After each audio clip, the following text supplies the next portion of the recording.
In your opinion, is it fair to say that the traffic from 319 homes proposed for the Crebilly farm tract would exacerbate conditions at an already overburdened, failing intersection? No, I would not say that it exacerbates the conditions at a failing intersection. Without improvements, it makes it better? Crebilly is proposing to install improvements. Crebilly's proposing to do the same improvement that PennDOT has proposed, that has stagnated for 2 or 3 years. Is that correct? Crebilly is, Toll Brothers, the applicant, is proposed, yeah, and I said it as well. Toll Brothers, the applicant, is proposing to complete improvements at 2 and 926 that would mitigate their impact. And yes, they are similar or part of PennDOT's project, should PennDOT's project move forward. But if not, Crebilly has committed to completing, Toll Brothers has committed to completing, I did it again, to complete the improvements necessary to mitigate their impact. Okay, thank you. You're aware, obviously, of PennDOT's recommendation that the site access road be relocated to align with Bridlewood Boulevard. In your opinion, if adopted, would this alignment increase traffic on Bridlewood Boulevard? In the configuration of the site that is shown, as I mentioned, without that continuous connection, the roadway being located opposite Bridlewood Boulevard would allow for site traffic from both residential developments to use that roadway network as local traffic. So that is the intention of keeping that roadway less of a continuous connector through there to avoid that traffic diversion of non-local traffic.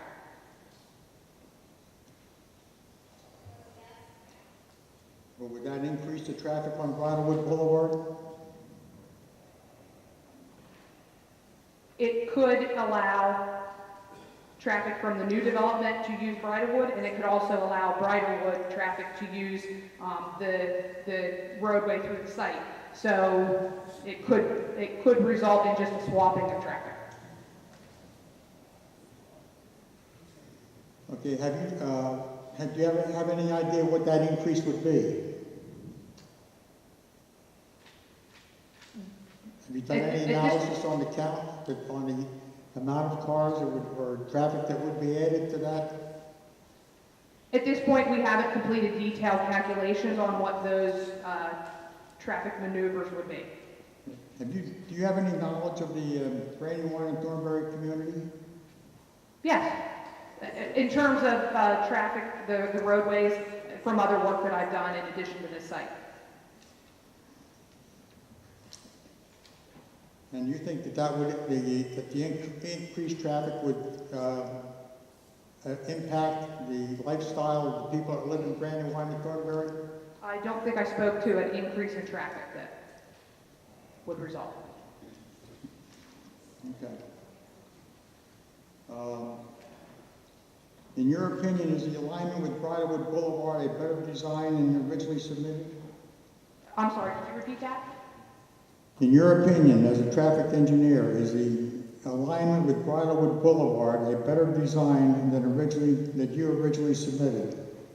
As I had indicated before, I think I answered this question, that the access worked where it is currently located on the conditional use plan, but that as a PennDOT requirement, the applicant is to locate it opposite Bridlewood.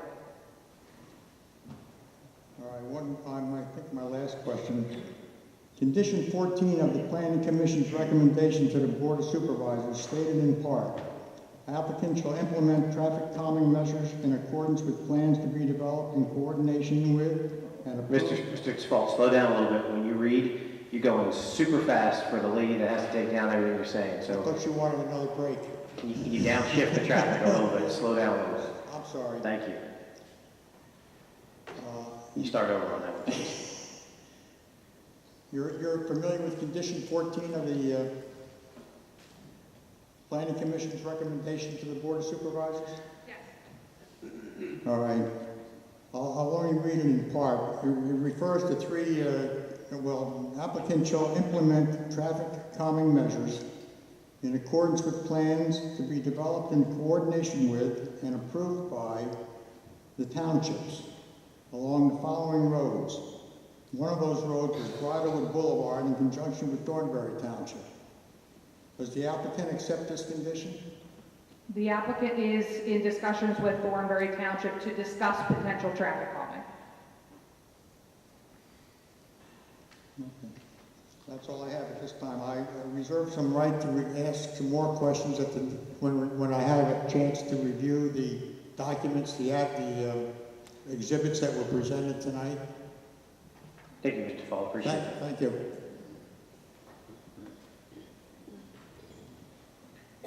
Mr. Hoffman for Arborview HOA.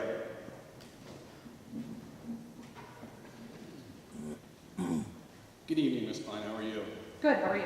Mr. Hoffman, I'm going to ask you to also just get right up real close, adjust that microphone if you have to. Unfortunately, it is difficult for us up here to hear those particular microphones, so the louder you can be for us, the better. Very good. Perfect, thank you. Better.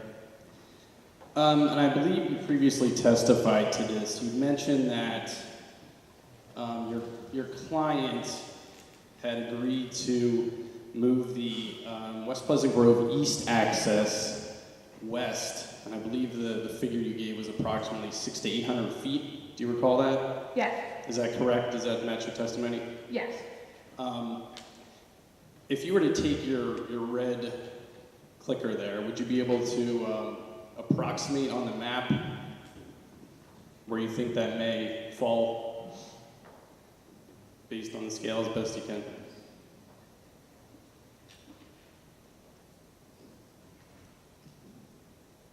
Based on the conditional use plan and my recollection, I believe it's somewhere in this vicinity, somewhat splitting the distance between the two site accesses as they stand today. But without an exact plan, I can't speak to the exact location. Okay. So is it your understanding that the applicant is going to maintain the western access in addition to the now modified eastern access at the same spot? Yes, that is correct. Okay.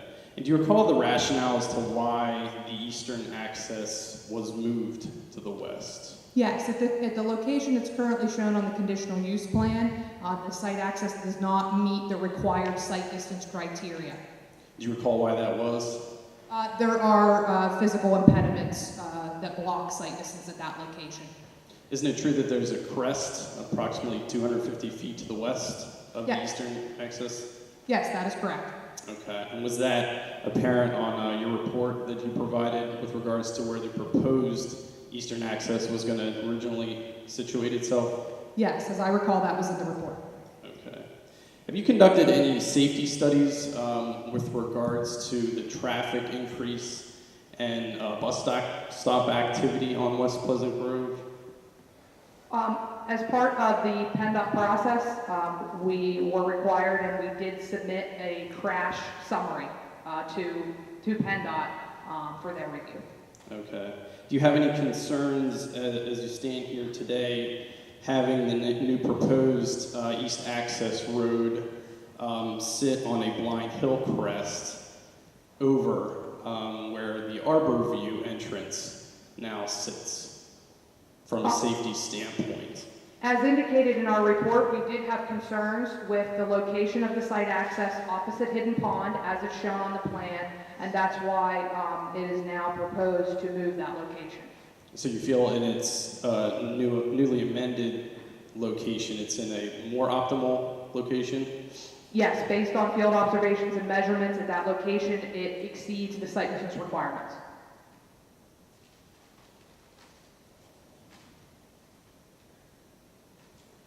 Now, I noticed in your traffic study, you noted that both east and West Pleasant Grove entrances are considered low-volume driveways. How did you come about that? That's in accordance with PennDOT driveway classification criteria. Okay, can you explain that a little bit further for me? Sure, it's based on the volume of traffic anticipated to use those driveways. Okay. Volume your client anticipates that will ingress and egress from those driveways? Correct. Now, you'd also mentioned that your client is currently maintaining its position as to the Route 202 ingress and egress. Would that change your answer as to the low-volume driveways of the West Pleasant Grove east and west entrances, depending on what happens with the Route 202 exits and entrances? I do not believe that that will change the driveway classifications along West Pleasant Grove Road, but we would need to run the full calculations to confirm that, depending upon what decision is made on the 202 access. Okay. You may have testified to this before, but is it your understanding now that your client currently does not have any plans to go along with recommendation number 15 as to the connector road proposed by the Planning Commission? Do you have any recollection of that or any knowledge with regard to that? There are a couple, so I just want to make sure I Sure. read.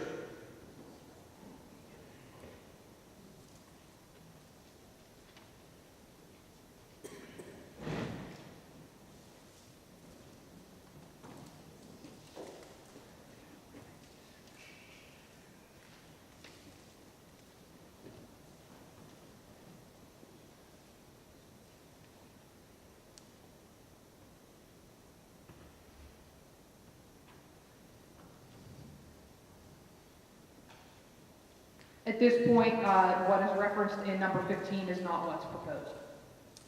By the applicant? Correct. Okay. Thank you. I have no further questions. Thank you, Mr. Hoffman. Mr. Bevilacqua, any questions for West Glen HOA?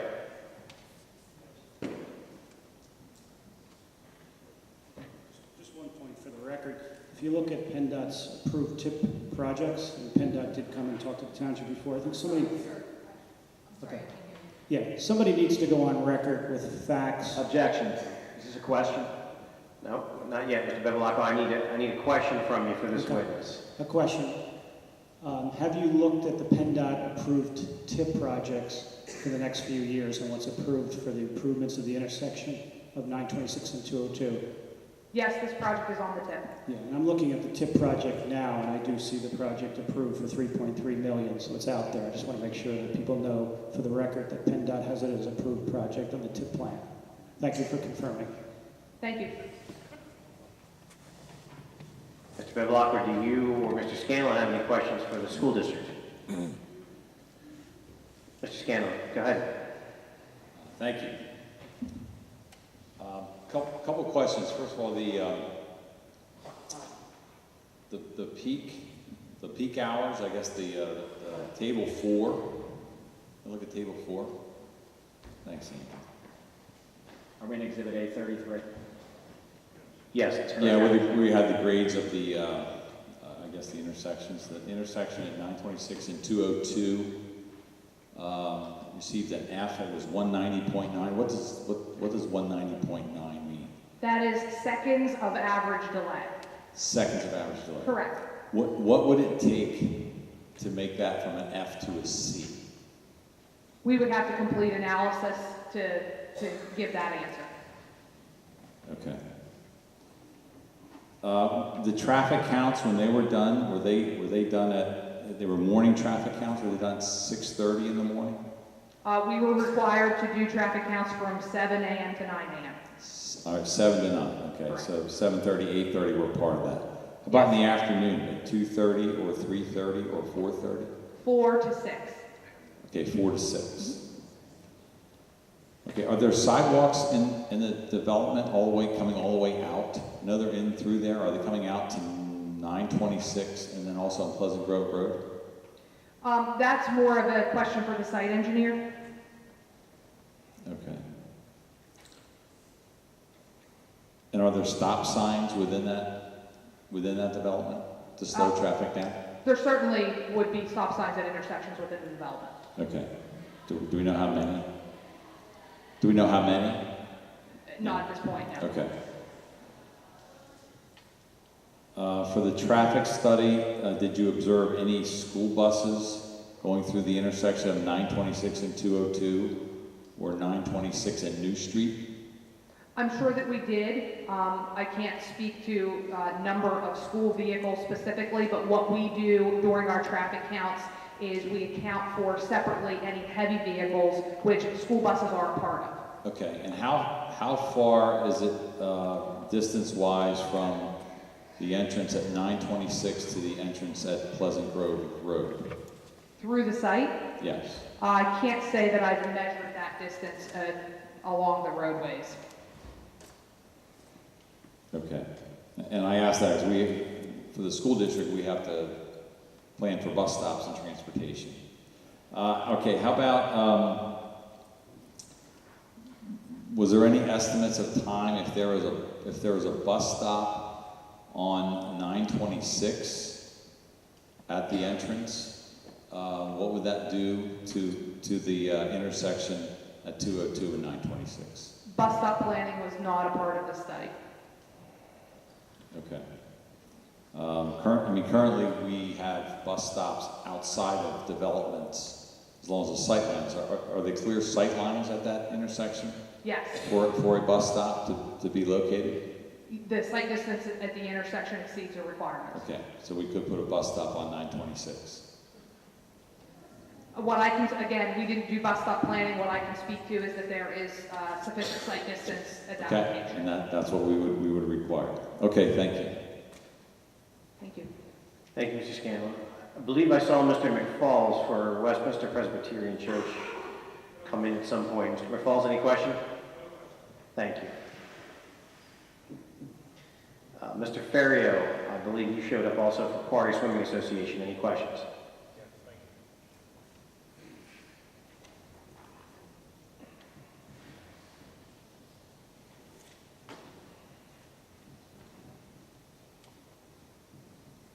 Ms. Kline, thank you for being here.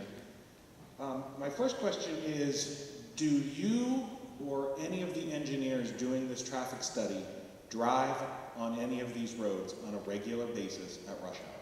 Yes. So you have taken into consideration not just the math of the engineering, but human nature of the engineering, is that correct? Within the confines of the analysis, yes. The next question is, I want to make sure you're saying that if the development comes out of Bridlewood Boulevard, there will be a red light there? It is intended to have a traffic signal at that location. Can you answer, is it in any way best practices from an engineering standpoint to put a temporary red light there to see how that red light impacts all of the other intersections? So like right now, if you put a red light there, just to try it out, is that a best practice? No, it is not. The intersection as it stands today does not warrant a traffic signal, and therefore PennDOT would not allow a traffic signal to be installed at any capacity. So just we're going to see how this works. And the proposed traffic planning,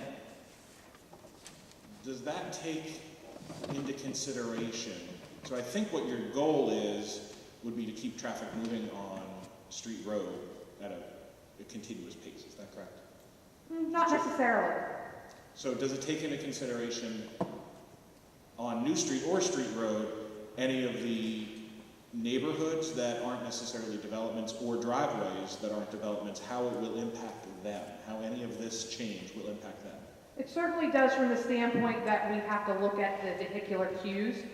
Our results are not only in seconds of delay at an intersection, but also the analysis gives us results of vehicular queues on all approaches, and certainly that would speak to if something was going to be blocked.